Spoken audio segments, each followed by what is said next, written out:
95. dodjela nagrade Oscar održava se 13.3.2023. u ranim jutarnjim satima po našem vremenu. Nagrade se dodjeljuju u 24 kategorije. Ovogodišnji favorit za nagradu Američke akademije filmskih umjetnosti i nauke je komedija Sve u isto vrijeme sa čak 11 nominacija. Neobična je to priča o vlasnici jedne perionice uronjenoj u paralelne univerzume koja je, kako prenose agencije, već osvojila brojne nagrade. Po 9 nominacija dobili su njemački film Na zapadu ništa novo i irska tragikomedija Duhovi otoka. Film Elvis, koji govori o legendi rock'n'rolla Elvisu Presleyu, dobio je 8 nominacija, a ostvarenje Stevena Spielberga Fabelmanovi 7 nominacija. 6 nominacija dobio je Top Gun, koji je nominovan i za najbolji film. Trudna pop pjevačica Rihanna nastupit će na ceremoniji dodjele Oscara, pjevaće pjesmu iz filma Black Panther Wakanda Forever. Voditelj je komičar Jimmy Kimmel, kojim će ovo biti treće domaćinstvo Oscara. Od ove godine ponovo će dodjela svih kategorija biti prenošena uživo zbog burnih reakcija na isključivanje 8 kategorija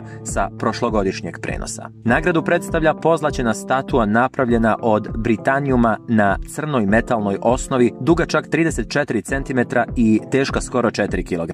Prikazuje viteza napravljenog u stilu art decoa kako drži krstaški mač stojeći na rolni filma. Svečana ceremonija proglašenja pobjednika jedna je od najuglednijih dodjela nagrada u svijetu. Ujedno je i najstarija svečanost dodjele nagrada u medijima. Prenos po našem vremenu je u 1 sat iza ponoći, a sat i po ranije bit će prenošen i red carpet. Prenos dodjele Oscara u regiji možete pratiti na prvim programima RTS-a, HRT-a, Televizije Crne Gore i Federalne televizije.